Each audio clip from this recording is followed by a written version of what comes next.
Sejam muito bem-vindos. Hoje nós estamos aqui em mais uma edição do Entre Psicólogos e nós vamos chamar a Melissa David, a nossa convidada do dia. Melissa já entrou, agora ela vai estar conosco. Sejam muito bem-vindos. Valéria, lá de Portugal, bem-vinda, Valéria. Melissa já estou aqui, a entrada, e vai estar com a gente agorinha.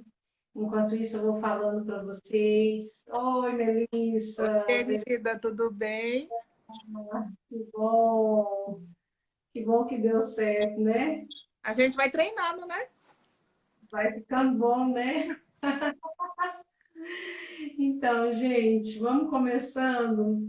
Hoje nós estamos aqui com a Melissa Pereira David Souza, que é mestre em psicologia, especialista em psicologia jurídica, especialista em terapia de casais e famílias, tem pós-graduação em mediação, conciliação e arbitragem de conflitos, outra pós-graduação em docência universitária, tem pós em avaliação psicológica com Rochat e outras técnicas projetivas, é professora de graduação e de pós-graduação dos cursos de Psicologia e de Direito, pesquisadora e orientadora das temáticas referentes à violência social e familiar.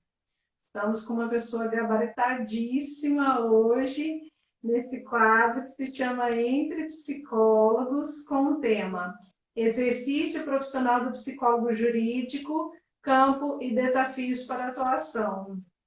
Então, Melissa, agora é com você. Eu vou deixar você abrir a nossa conversa aqui e fazer a sua fala, e depois eu faço a minha e a gente entra para o debate.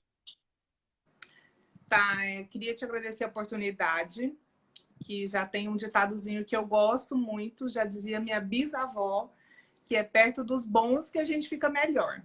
Então, assim, é uma grata oportunidade estar conversando com você sobre psicologia jurídica, que é uma área que a gente gosta muito. Brinco com você que somos cria da mesma maternidade, que é a Sônia Margarida, né? Do nosso mestrado. Então, fico muito feliz, né? Quais os desafios, né, da psicologia jurídica? É uma área que eu penso que a gente tem que estar muito preparado, porque se você fizer, né, uma avaliação, produzir um documento ou fizer um atendimento em qualquer outra área da psicologia, né, corre-se menos risco. Porque a área do direito dentro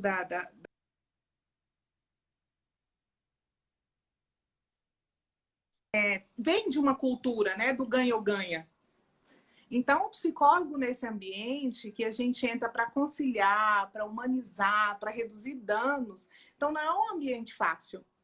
Né? Essa cultura que a gente tem que desmistificar, eu penso que é uma grande responsabilidade, independente da área da psicologia jurídica que você quer atuar.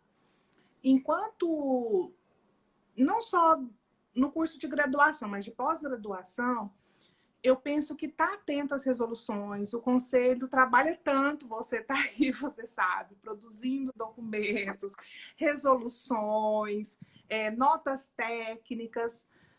É um órgão, né, que ele não é só para fiscalizar, ele é para orientar e ele faz orientação.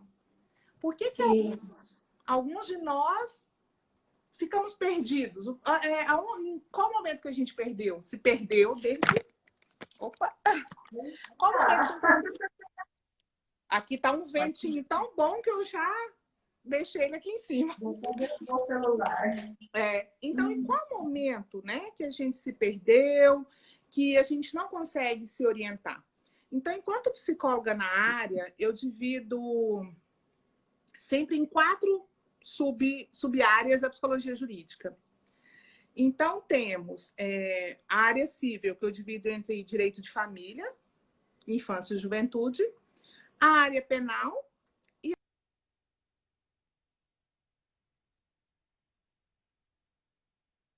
Gente, a Melissa travou, né? Falem comigo. Sou só eu que tô vendo a Melissa travada? Para mim ficou estranho. Voltou. Tá. E dentro, Fala as palavras novamente, por favor, porque travou, eu não sei até que ponto que o pessoal pegou. tá. Eu divido, né, o direito civil em duas, que é a área de infância e juventude, a área de família, o direito do trabalho e o direito penal. Então, para você ser um psicólogo jurídico, o que, que você precisa? Né? Então, eu me formei em 2004, fiz uma especialização em psicologia jurídica, fiz uma especialização em avaliação psicológica. Quando fui fazer a minha pós-graduação, né, a minha especialização em direito de família, eu escolhi um casal, uma situação de divórcio, para produzir o meu trabalho de conclusão da pós. Naquela época, em 2006, a gente não tratava de alienação parental no Brasil e o meu caso era uma falsa denúncia de abuso. Em que essa família estava passando por uma situação muito difícil e eu tive que estudar como que era essas falsas denúncias, implantação de falsas memórias, como que uma questão litigiosa afetava tanto essas famílias. Então, a psicologia me proporcionou, e nesse momento eu decidi o que eu queria fazer dentro do direito de família, porque eu tive essa oportunidade de trabalhar com redução de danos. Né? Até que ponto eu auxiliei aquela família? Então, dentro do direito de família, quem escolher essa área, que está dentro do direito civil, ele vai se deparar com muitas questões emocionais que vão parar no judiciário. Então, algumas pessoas buscam a justiça, eles não querem justiça, eles querem vingança. E não é um lugar para se buscar vingança. E você vai buscar Continuar nesse vínculo, né? o tempo. Continuar nesse vínculo que não finaliza. Às vezes, eles querem manter um vínculo até que seja desarmonioso. Né? Mas se agarra naquele sofrimento e não quer soltar. Então, na minha pós em família, eu descobri a área jurídica logo em 2006 e foi quando eu fui me envolvendo mais. O que você precisa para ser um psicólogo jurídico, então? Eu fiz a especialização. Depois dessa especialização, eu comecei a estudar para ser um concurso público. Então, eu sou funcionária do município, né? Estou na área, estou na junta médica, atuando enquanto psicóloga, perita do município, só de servidores. Então, eu estou na psicologia aplicada ao direito do trabalho, que é onde a gente trabalha com licença, aposentadoria, readaptação de função. Eu produzo documentos, né? Que é esse parecer por meio de laudos e atestados que esses pacientes me trazem. Então, dentro do serviço público, para você atuar na área jurídica, você tem várias áreas.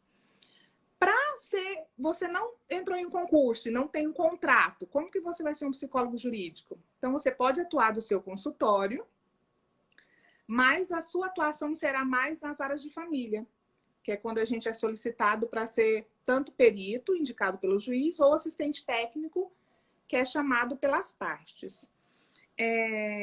Dentro da área penal, então, no município fiquei de 2009 a 2012. De 2012 a 2018, eu fui perita do Tribunal de Justiça, que eu fui à disposição, fui fazer a minha dissertação de mestrado, e eu queria trabalhar com autor de violência sexual. Quem fazia avaliação de autor de violência sexual era o Tribunal de Justiça. Então, eu fui para lá à disposição, fiquei durante 5 anos e meio, fiz a minha dissertação e lá atuando na área penal. Para você ser um psicólogo jurídico da área penal, aí é só concurso ou contrato. Não tem como da área penal ir lá e te contratar. Das varas de família é diferente, já pode ter esse contrato.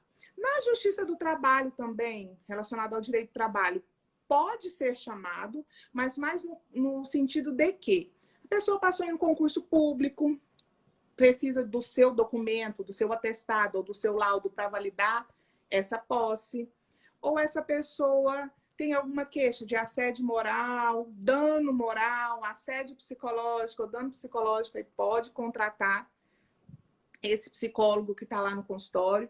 Fora da área do trabalho e da área de família, você tem que ter um vínculo público ou ter um contrato nessa área pública. Eu separei aqui algumas... Quando der meu tempo, você me fala, tá? Nós estamos com 16 minutos de live já, tá? Tá, Pode continuar, mas a gente já está no prazo. Tá, só para... Eu separei algumas, porque tem alunos aqui também, eu separei algumas resoluções que eu acho imprescindíveis para a atuação do psicólogo enquanto psicólogo jurídico. Então, tome nota, como a tia Melissa fala na sala. Né? Primeiro dela...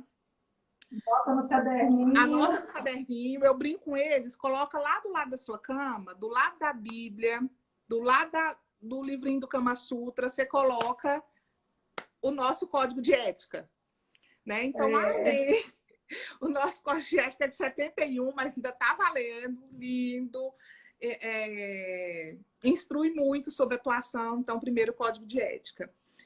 Segundo, a resolução 008 de 2010, que fala da função enquanto psicólogo, perito e assistente técnico. Qual que é essa diferença?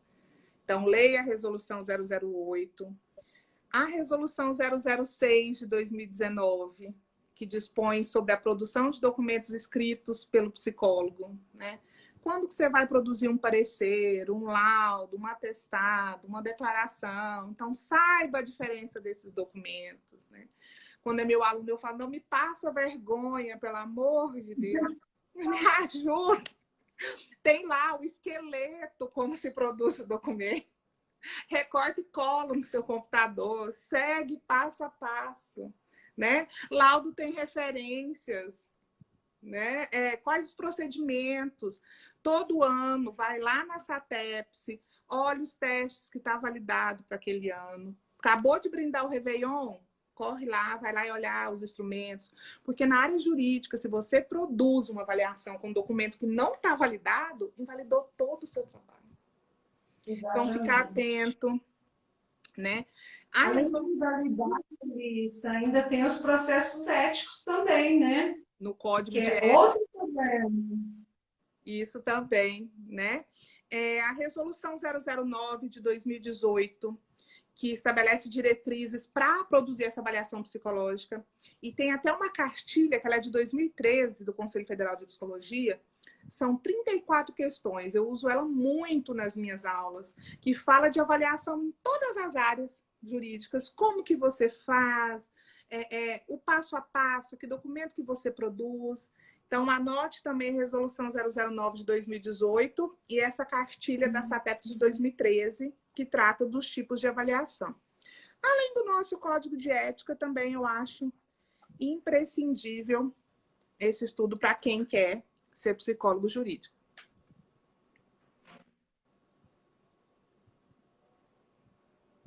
Pronto?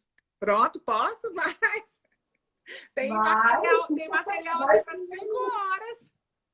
Não, vai firme. Mais uns 5 minutinhos, tá bom? Que bom. Tá, dentro dessas atribuições, né? Além dessas resoluções, além de todos os decretos e as leis que regulamentam a nossa profissão, é muito importante, porque a gente está dentro na área do direito, onde eu já disse no início que tem essa cultura do ganha-ganha, né? E não é porque você é contratado pela parte que você vai virar advogado de defesa. Isso é muito problemático, é muito difícil. Saiba o seu lugar, né? Saiba qual o seu papel dentro daquele momento, daquele ato, porque às vezes você está ali como mediador, né? Você vai produzir um ato extrajudicial que o juiz só vai validar. Então você tem que ser imparcial também como assistente técnico, né? Ficar atento às leis na área do Justiça do Trabalho que a gente está agora. Você dorme com o decreto e acorda com a portaria. Então, tá sempre atento às leis que regulamentam, porque lá no direito, eles atuam muito com jurisprudência. As jurisprudências, elas mudam de tempos em tempos, porque é elas que vão, né, virar leis que vão moldar essa conduta, ou pelo menos se espera que molde essa conduta.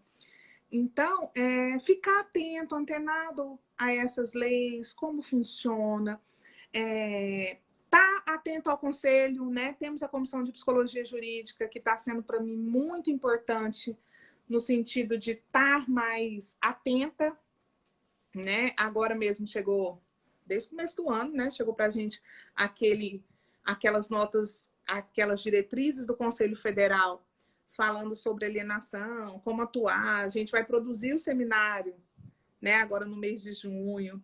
Então, não é achar que eu faço isso, no meu caso, faço isso há 16 anos, eu sei fazer. Como que está fazendo agora? Como que está fazendo agora? Né? Eu vejo alguns documentos que chegam para mim enquanto parecerista no município, que são produzidos, por exemplo, que se confunde laudo com relatório, porque era na resolução 007 de 2003.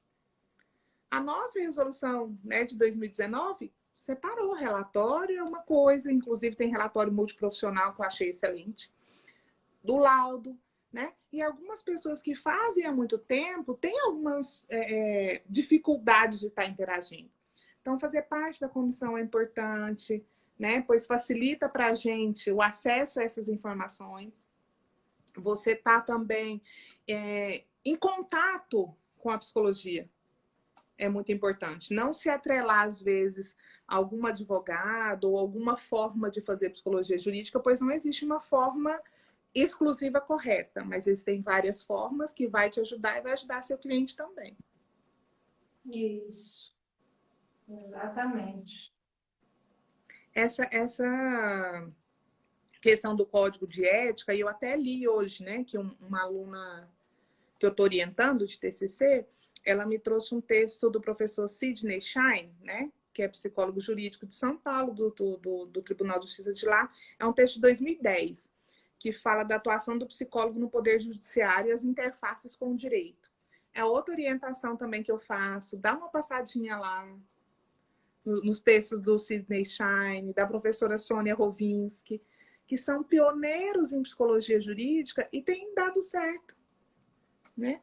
Às vezes a gente evolui no sentido de estar com novas pesquisas, mas não tem jeito de inventar roda, né? A gente tem que respeitar esses que começaram, de onde veio, né?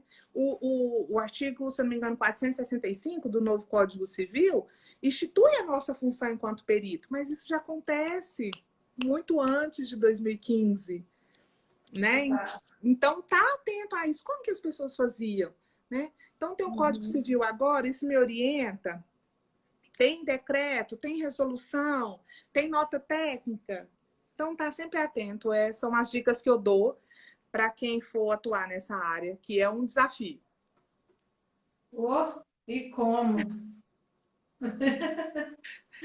Pronto. Pode ir agora a minha parte, para a gente avançar Pode aqui? ir, vamos. Qualquer coisa Tá a gente vai se falando. Você já tangenciou vários pontos da minha fala, eu achei muito interessante isso, nós estamos em conexão. Primeiro eu vou me apresentar, porque tem algumas pessoas que são conhecidas minhas e outras não aqui. Eu acho que tem alguns alunos seus, né, Melissa? Eu sou Karen Michel Esber, psicóloga, CRP 2847, especialista em psicologia jurídica, especialista em terapia de famílias e casais, com formação em terapia sexual conjugal, mestre em psicologia social e doutora em sociologia. Servidora pública da Secretaria de Estado da Saúde de Goiás, psicoterapeuta, palestrante, professora em curso de pós-graduação, e já escrevi 2 livros sobre o tema dos autores de violência sexual. Sou conselheira efetiva do Conselho Regional de Psicologia de Goiás e no Conselho eu atuo na presidência de 2 comissões importantíssimas, que é a Comissão de Psicologia Jurídica e a Comissão de Orientação e Ética, que é a COE. Mas aqui nessa live eu não estou falando como conselheira, eu estou falando como pessoa física com CPF, profissional, independente. As minhas ideias aqui São ideias independentes de qualquer um desses lugares que eu comecei a falar. Bom, então assim, eu vou começar dizendo que psicologia jurídica é uma área da psicologia que faz a interface entre duas grandes ciências, que é a psicologia e o direito. Ela pode auxiliar operadores do direito na compreensão dos fenômenos psíquicos e emocionais, das relações interpessoais e das consequências dessas relações no comportamento dos sujeitos envolvidos em questões jurídicas. Tem por função levar o julgador a obter uma visão macroscópica sobre os envolvidos em processos judiciais, desvendando o que não é visível a olho nu, ou seja, dos comportamentos, da internalidade de cada indivíduo e de cada relação familiar, por exemplo. A psicologia mostra também evidências sobre o que vai se estudar e não se pretende a comprovação de fatos. Esse é um problema que a gente ainda tem que administrar na área da psicologia jurídica, porque o direito espera que a gente fale, por exemplo, se teve ou não teve abuso sexual contra uma criança que está sendo avaliada, se tem ou não tem alienação parental. Então, essa visão mecanicista de sim ou não, comprova para mim se foi isso ou se não foi aquilo, a gente precisa combater na nossa prática, sempre. Então, assim, eu entendo que a psicologia ela não pode se unir ao direito sem nenhuma crítica, sem a gente conseguir olhar para a nossa prática e falar o que eu estou fazendo aqui, como é que está a minha prática, é isso mesmo que rege os princípios éticos, técnicos, científicos, filosóficos e etc., da minha própria profissão? Se eu entendo que sim, então eu tenho mais chance de estar no lugar certo. Então, assim, a gente precisa garantir que a gente tenha uma atuação crítica, como eu acabei de falar, e a garantia também dos nossos próprios construtos teóricos e técnicos. A psicologia, quando ela se une ao direito na psicologia jurídica, ela precisa garantir também a sua própria autonomia. É uma ciência autônoma. E, para isso, tem sempre que alinhar o diálogo com o direito. Acho que já deu para perceber que é um campo de muita tensão. É um campo muito frutífero para nós, mas é um campo de muita tensão. Tanto pelo estabelecimento dos nossos próprios papéis profissionais, até onde a gente pode ir, até onde a gente não deve avançar, como também pelos próprios temas.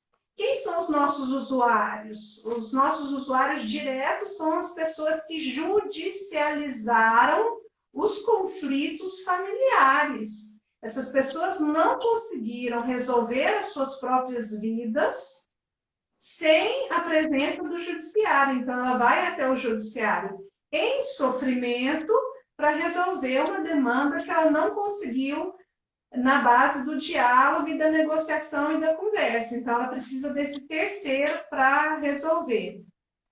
Então, judicializam-se as questões familiares, judicializa-se o afeto, judicializam-se as emoções.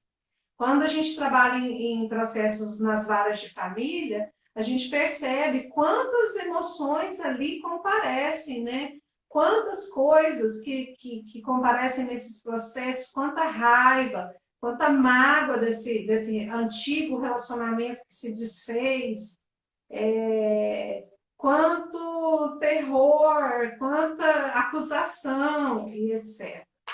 Os temas... algumas vezes, Caio, só te interrompendo assim, em processo de mediação, eu já vi alguns casais que estão tão magoados e quando eu pergunto, né? Eu vejo que não é isso que ele queria falar. Eu falo, por que você está partindo para esse lado? Aí ele fala assim, não, doutor, eu não queria, foi o advogado que falou. né? Então, Isso. essa cultura do ganha ou ganha é muito difícil. Eu penso que, quando eu estou lá no curso de Direito, nas minhas aulas, eu falo muito com os meus alunos, né? Não criar essa postura do ganha ou ganha, né? Você trabalha com vidas humanas e a gente trabalha com redução de danos. Exato. Exatamente. E aí, os temas que a gente trabalha nessa história desse ganha-ganha que você traz, eu trouxe aqui só alguns aqui. Violências, crimes, disputa, divórcio, guarda unilateral, guarda compartilhada, prisões, socioeducação, feminicídios, violência doméstica. Quer dizer, são temas que são muito preocupantes para nós como sociedade. Eu entendo a psicologia jurídica, Melissa, ainda e presentes, todos os presentes, em 4 eixos de atuação. O eixo 1 é o que a gente mais conhece, que é o eixo da avaliação psicológica. Isso aí já está posto, a gente é sempre solicitado a isso, ou pela via da perícia ou pela via do papel de assistente técnico. Depois, eu entendo, isso é controverso entre os meus colegas, mas essa é uma opinião pessoal e profissional, que a psicologia jurídica envolve também o atendimento psicológico das pessoas. Quando a gente está fazendo mediação, é uma forma de atendimento, por exemplo.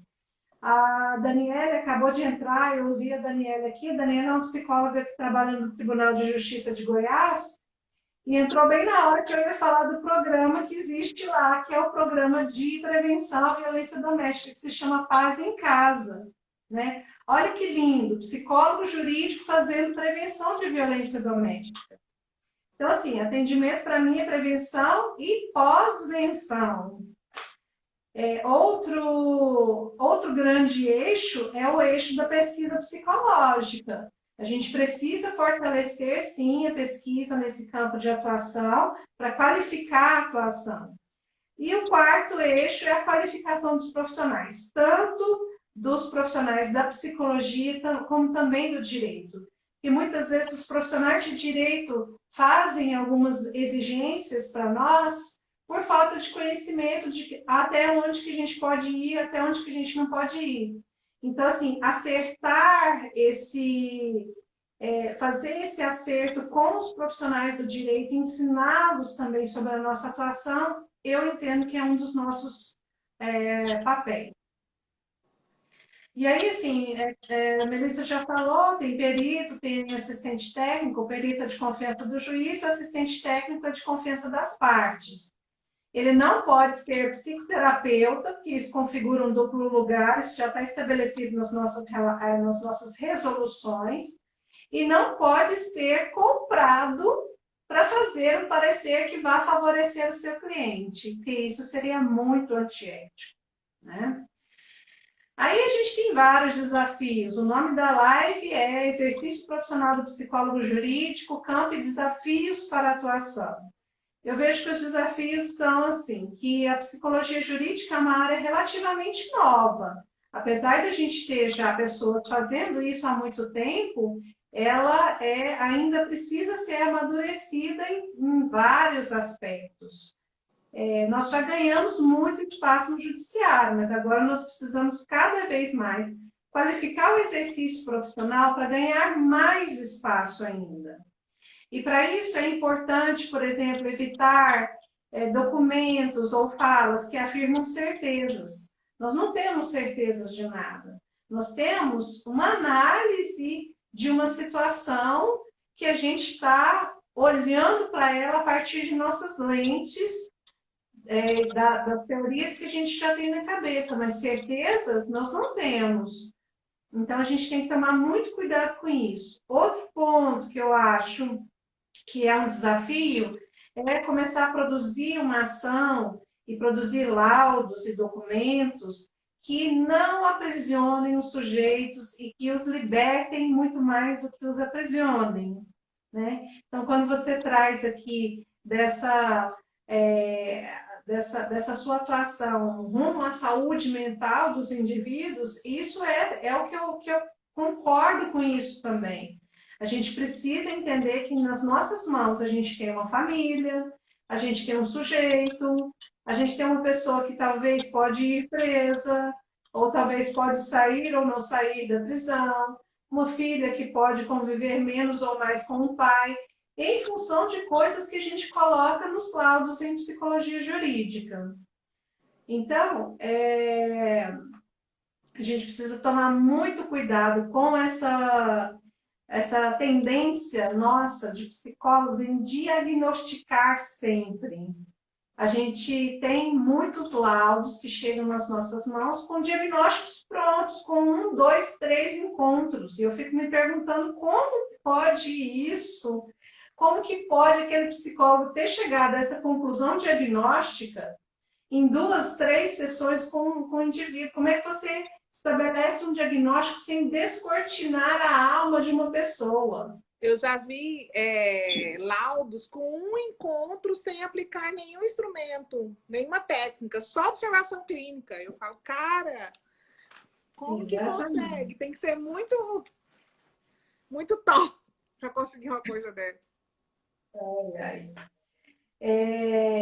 Esses documentos mal feitos e a nossa atuação mal feita nessa área, ela pode potencializar e cronificar os conflitos que estão postos para a gente tentar amenizar, né? Então, isso é muito sério. A nossa prática como psicólogo jurídico pode provocar um profundo retrocesso no desenvolvimento mental saudável desse sujeito e dessa família. Então, a gente tem que ter muita consciência de que a gente pode, sim, provocar consequências graves na vida das pessoas, porque muitas vezes os rótulos categorizam, aprisionam e enjaulam subjetividades. E não é isso que a gente quer. Eu, na minha atuação na COI, na Comissão de Orientação e Ética, eu estou achando muito bom atuar por lá, porque a gente começa a discutir mesmo o que é a ética e o que é o código de ética e o impacto disso nas nossas ações. E, assim, uma coisa que eu tenho a dizer aqui é que nenhum psicólogo pode alegar desconhecimento das resoluções e do código de ética. A gente já teve vários casos lá, assim, Melissa, infelizmente eu tenho que te contar e contar para todo mundo que está nos assistindo que o maior quantitativo de processos éticos que chegam para o Conselho Regional de Psicologia dizem respeito à produção de documentos escritos.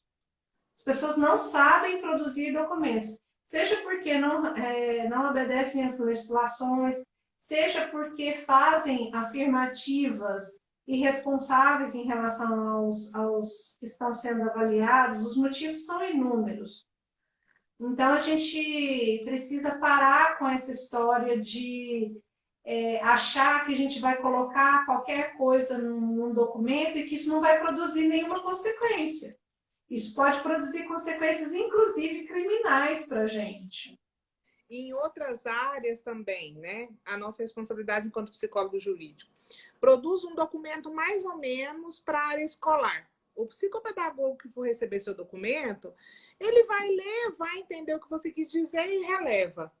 No judiciário, não. Porque eles estão doidos para ter um pezinho, querem validar a sua avaliação, eles querem ganhar o processo a todo custo. Então, são pessoas... E, às vezes, o próprio assistente técnico, que é um colega, né? Ele está lá para poder achar aquela falha. Então, o psicólogo jurídico tem muitos desafios em falhar o menos possível. Não é que a gente não vai falhar, mas a nossa responsabilidade, eu penso que é muito maior. Exatamente. Aí, nesse sentido, Melissa, eu vou falar que o psicólogo jurídico ele tem que saber escrever. Psicólogo jurídico que não sabe escrever vai se dar mal, provavelmente. E para saber escrever, a gente tem que ler, e mais ler. E eu esqueci de falar que tem que ler. Ou eu preciso falar de novo que tem que ler. A gente tem que ler muito, a gente tem que ler.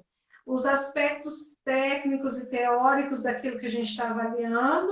Então, se a gente está avaliando guarda, por exemplo, eu tenho que entender as modalidades de guarda, que tipo de guarda que é melhor para aquela família, etc. E eu E tenho tem que a ler. lei, né? E que lei é essa? Desde 2015 se orienta a guarda compartilhada. Mas tem situações, né? Que às vezes você precisa conversar. Por exemplo, eu estou com uma situação de mediação em que o pai ele está foragido da justiça, está com dívida com o traficante e ele pedindo a guarda. Eu tive que conversar com esse pai. Você ama sua filha? Amo. Você acha que sua casa é um ambiente adequado para essa criança? Aí ele parou e falou assim, acho que não. Então, às vezes, o nosso poder de conciliação é muito maior do que está estabelecido em qualquer código, em qualquer código, em qualquer documento.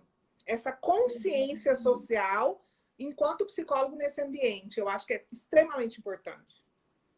Que é isso que você está falando, é exatamente promover a saúde mental das pessoas que estão na sua mão, né?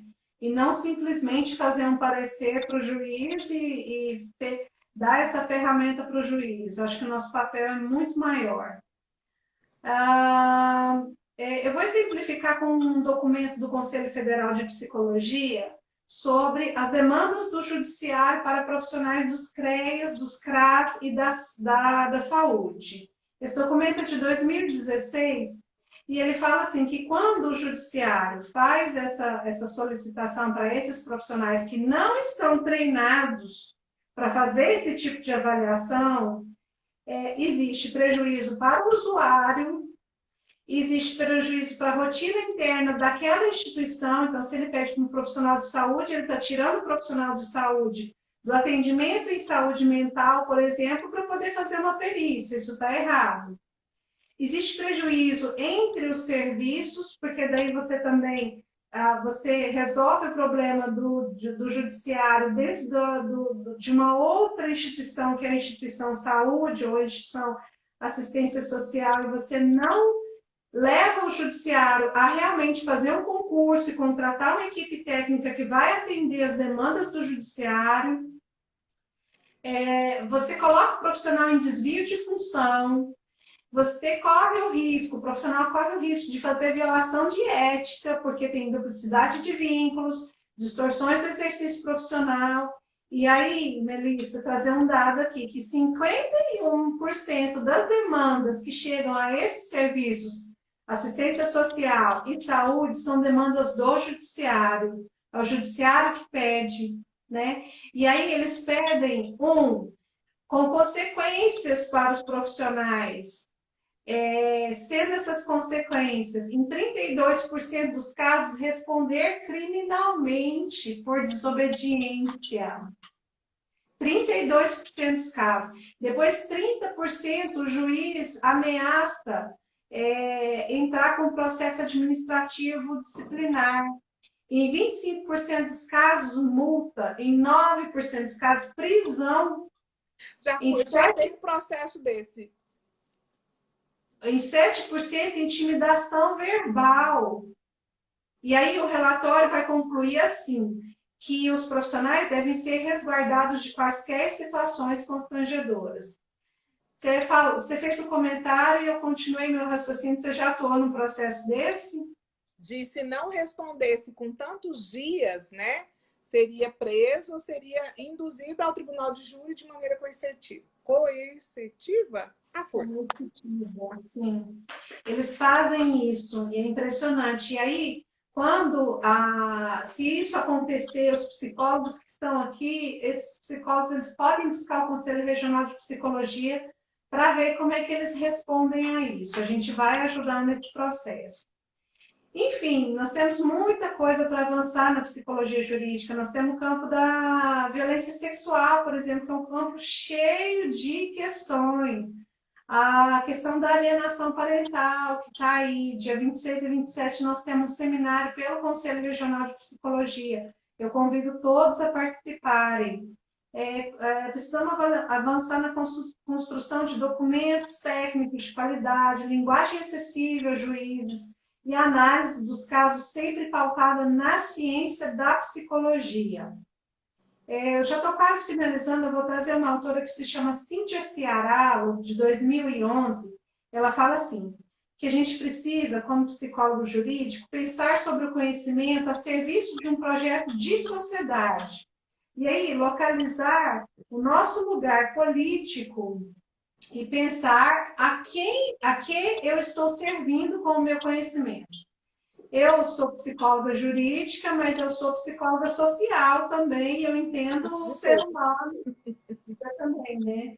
Eu entendo o ser humano nessa interação, né? Interação indivíduo e sociedade. Não dá para analisar o ser humano separado de tudo isso, de todo esse contexto.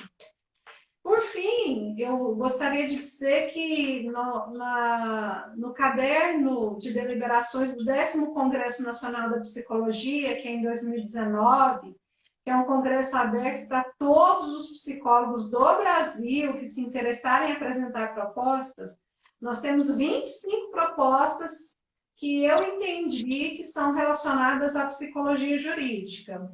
São inúmeras propostas. E aí, dizer então que a gente tem muito campo aberto, muito campo para ser desenvolvido. Por exemplo, o campo dos autores, sobre os autores de violência sexual.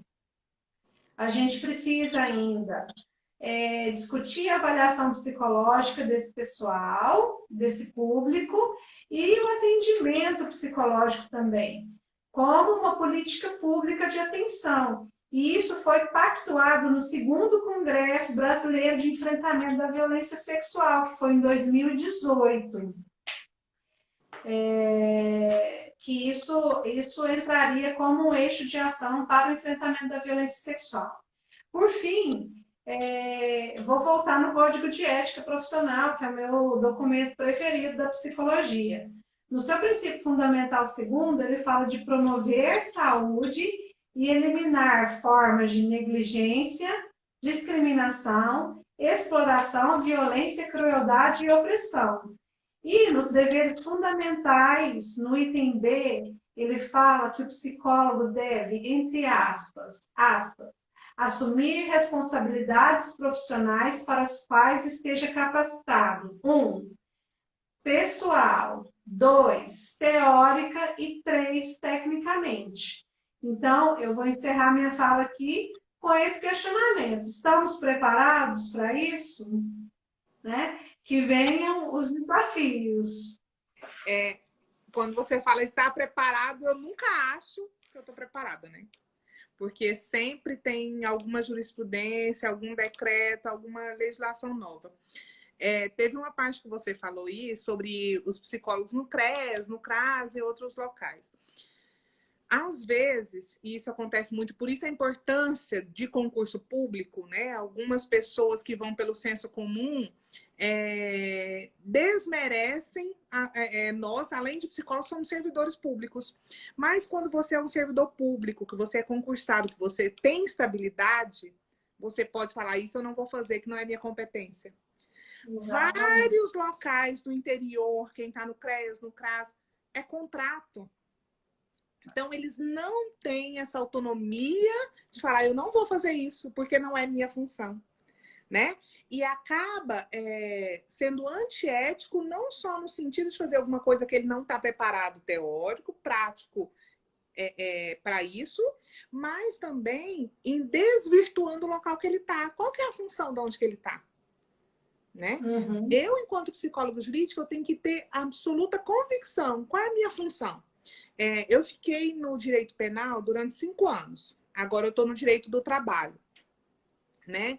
E eu sempre fui a favor do sujeito no sentido de que, antes de ser psicóloga, eu sou empática, eu sou humana, né? Não só de dar um diagnóstico, mas um prognóstico. O que a gente vai fazer com esse sujeito? Adianta eu falar que ele tem isso, ele tem aquilo, tem um desvio de conduta, tem um transtorno de personalidade, mas o que eu vou fazer com ele? Exatamente. Né? É você pensar em ir além. No Brasil não tem pena de morte. É ilegal. Eu vejo psicólogo falando que bandido bom é bandido morto. Eu quero morrer. Me dá até dor.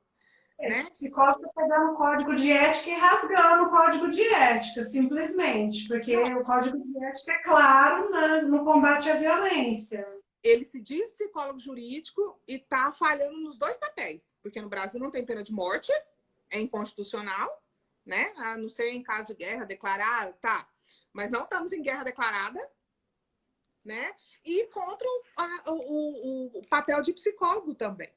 Então, você que tem interesse por essa área, né? Você tem que estar atento à sua forma de pensar, não só em produzir esse documento adequado, com uma linguagem acessível, respeitando as leis, mas não só de diagnóstico. Qual o prognóstico? O que a gente vai fazer com esses sujeitos?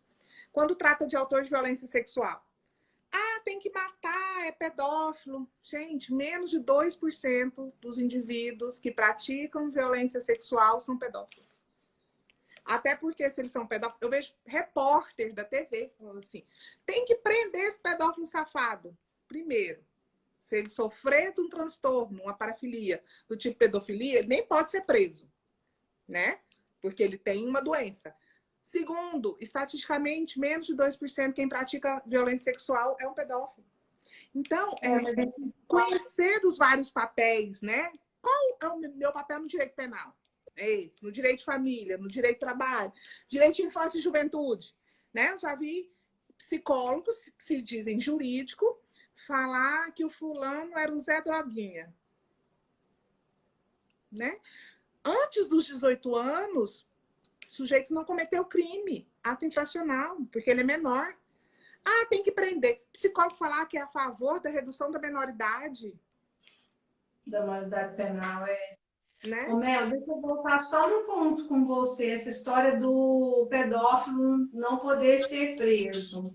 A gente estava com um grupo, o GT que produziu a nota técnica, a gente discutindo muito isso, acho que a gente vai precisar retomar essa discussão na comissão de psicologia jurídica, porque isso é um equívoco, para mim isso é um equívoco, porque mesmo ele, o pedófilo, eu consideraria ele como um semi-imputável, porque ele tem consciência do que ele faz. Talvez ele não tenha, ele não consiga se determinar de acordo com essa consciência, mas é porque ele tem consciência, ele tem. Então ele No, não é imputável de no todo. DSM-5, né, ele traz essa incapacidade, né? Mas entenderia sujeito como? Aquele sujeito que só tem interesse por criança e por adolescente. Tem um retardo mental, né? O que vem acompanhado disso? Não é só a falta de controle dos impulsos. Tem que ter algo a mais para ele se tornar inimputável, né? É Mas uma outra coisa, né? quando um psicólogo, a mídia, todas as pessoas generalizam, né? Como se todo sujeito que fosse autor de violência sexual é um pedófilo, aí a gente precisa falar, olha, você está falando de um lugar que não é adequado, né? Não tem que... Tem um texto, não lembro, vou lembrar, acho que é Juliana. Meu abusador não é um monstro, você já leu? Já. Né? Fala para desmistificar essa cultura em cima do autor de violência sexual, porque até mesmo alunos falam, professor, essa parte não daria conta de mexer. Né? A gente tem que mexer, é uma parte muito sensível da psicologia social em relação à nossa cultura, né? De deixa para lá, do segredo de família. É uma questão muito, muito relativa e importante dentro da área judicial. Sim. Ô, Mel, tem uma psicóloga que chama a psicóloga Mariana. Ela está falando assim, ó, percebo na minha região a dificuldade de saber e reconhecer o trabalho do assistente técnico pelos profissionais advogados. Então, quando você vai fechar esse contrato, pode ser verbal ou não verbal, eu já levo a resolução 008 de 2010 e falo para ele, a minha função é essa. Montar quesitos, produzir um parecer depois do laudo pronto. Tem uma resolução do nosso conselho, que inclusive é a resolução 008 de 2010, que fala que não orienta o assistente técnico a participar da perícia. Né? Ele não proíbe, mas fala para não ir.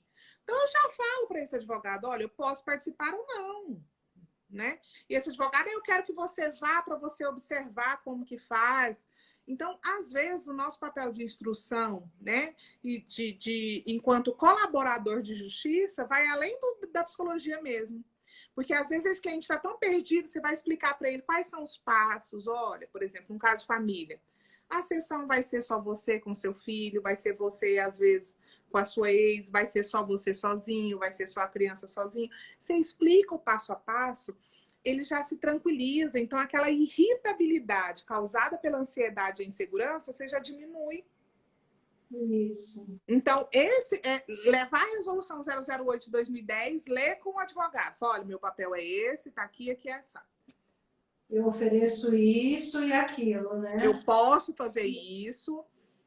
E esse trabalho do assistente técnico, ele é muito importante, gente, porque, vejam bem, o juiz nomeia um perito, certo? Que é uma pessoa que muitas vezes já trabalha há muitos anos com esse juiz e já tem um jeito de trabalhar. E aí, de repente, um advogado contrata um outro olhar. Esse é o papel do assistente técnico, é um segundo olhar para um documento que já foi produzido, para uma análise que já foi produzida sobre aquela família, sobre aquela situação, né? Então, muitas vezes, o assistente técnico ele vai analisar esse documento e contradizer até o que o perito falou. Pode ser que ele concorde com o perito e pode ser que ele não concorde. Isso pode dar um outro rumo para a situação, um outro rumo para aquele caso que está sendo analisado. Existem casos em que o Ministério Público acata, por exemplo, o parecer do assistente técnico e descarta o do perito. Ele solicita isso, para acatar o parecer do assistente técnico, que ele está mais convencido pelo assistente técnico do que pelo perito, pela argumentação e por tudo que o assistente técnico colocou nesse parecer. Em Goiânia, aqui, né, nossa realidade Goiânia-Goiás, os psicólogos jurídicos, pelo menos assim, tem alguns que a gente tem mais ou menos a mesma linha de pensamento, como dizia Rodolfo Petelli, né? Primeiro a verdade, depois os ganhos. Então, tem alguns peritos, às vezes que eu pego assistência técnica para fazer, ou que eu sou perito, dependendo do assistente técnico, eu deixo participar, a gente corrige o teste junto, a gente busca o melhor para aquela família. Tem outros que eu vou declinar do caso, porque são pessoas que de difícil trato, ou que tem uma atuação mais rígida, né? Que não condiz com essa nossa visão mais moderna de parceria, de bem-estar, de redução de danos. Então, é importante a gente ver a nossa postura profissional também, né? Será que eu sou profissional que as pessoas declinam para não trabalhar comigo? Ou será que eu sou aquele profissional que colabora com a profissão? Já pensou que triste você constatar? Ai, isso é ruim, eu não queria. Você constatar que o seu colega não quer trabalhar com você. Não é. Tá... E acontece muito. Enfim, eu acho que a gente está falando aqui de tantas coisas importantes que a gente tem que amadurecer ainda para ser psicólogo jurídico, fazer uma psicologia jurídica bem forte, uma psicologia jurídica que se propõe muito mais à saúde mental dos indivíduos, das famílias e das coletividades do que em relação à doença. A Jaqueline Andrade está falando assim: acredito que a maioria dos pedófilos sofreram abusos na infância, e concordo com a Mel. Sim, muitos deles... Né? Tem várias pesquisas que apontam, inclusive no seu livro, né? Você fala que muitos que você atendia sofriam, né? Isso, mas não é uma não é causa-consequência, né? Apesar de que quando a gente vai olhar para essas histórias, a gente de fato vai entender que existem histórias que foram totalmente atravessadas por violências, por violações de direitos e etc. A Silvia Bia Cristina está falando, como professora é excelente. Quem mais aqui? Ô Mel, eu acho que a gente já deve estar acabando com o tempo, eu não sei como é que olha o tempo aqui, mas eu vou te convidar para fazer as considerações finais. E aí a gente vai finalizando. Tá. Fechar convidando, né? Vários alunos vêm passando por aqui, colegas e profissionais, eu agradeço a parceria, a audiência por estar aqui com a gente. É um assunto que eu gosto muito e que eu acho de extrema importância a gente estar dialogando para não ter essa postura, eu sei fazer, é assim que se faz, né? Ter essa mente mais aberta de escutar o outro. Como que fulano está fazendo? É assim que está funcionando? E eu sou muito feliz nessa área jurídica porque eu tenho vários colegas que nos proporcionam isso. Olha, eu acho que você está equivocado, eu acho que não é assim, funciona assim. Porque se a pessoa só ficar fechado, né, no que ele acha que está certo, ele vai ter muito mais dificuldades. Então, você se perceber num contexto que está sempre mudando, porque a cultura sempre muda, as leis vão acompanhar a cultura. Existem várias jurisprudências que às vezes está na lei, mas o juiz tem outro tipo de entendimento. Então, enquanto psicólogo da área jurídica, você tem que ter essa mente mais aberta, né? De estar acompanhando essas mudanças. Eu vejo mesmo, assim, às vezes em sala de aula, e isso eu penso que essa leva de advogados que estão vindo, né, depois que a psicologia jurídica foi obrigatória na grade do direito, eu acho que vai melhorar muito, né? Porque na sala do curso de direito, eu ensino ou eu mostro para o advogado como que o psicólogo pode colaborar com ele, né? Tanto na área de trabalho, na área penal, na área de família. E no curso de psicologia, né, eu mostro para os alunos como não ser usado pelo advogado. Então, lá na formação mesmo, na sementinha enquanto profissional, né, a gente já está levando essa união, né, essa noção de parceria, não de disputa. Então, eu penso que essa leva vai vir melhor, vai ser mais fácil do que não só os juízes, mas os colegas que a gente enfrentou, né? Que a gente tem enfrentado, assim, eu pelo menos há 16 anos na área jurídica já peguei algumas coisas muito difíceis, assim. Que o próprio cliente falava, doutora, eu não queria falar isso, o advogado que mandou. Como assim? É a sua vida, né? Exatamente. Mel, eu gostaria de te agradecer imensamente, agradecer a prontidão do aceite do seu convite, de quando eu te convidei, você aceitou. Muito obrigada por todas as reflexões que você fez aqui com a gente hoje. Acho que a gente precisa, sim, fortalecer a psicologia jurídica sempre. Essa é uma área muito importante da psicologia. É uma área que faz a interface com outra área que é muito também importante para a sociedade, que é a área do direito, né?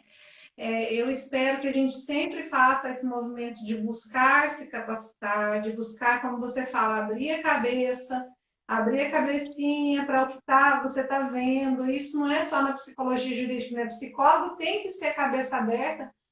E não é cabeça aberta não no sentido de aceitar tudo, mas no sentido de olhar para tudo e entender o outro nesse contexto, né? Gostaria de convidar todos que estão aqui presentes para a nossa próxima live, no dia 20, no dia 17, perdão, com a Florência Ávila. A Florência está aí, eu vi a Florência entrando, que vai ser sobre violência conjugal, as contribuições da terapia de famílias e casais para a explicação da violência sexual, aqui nesse Instagram, no dia 17, às 20 horas. E convidar todo mundo para o seminário de alienação parental, que vai ser dia 26 e 27, pelo Conselho Regional de Psicologia.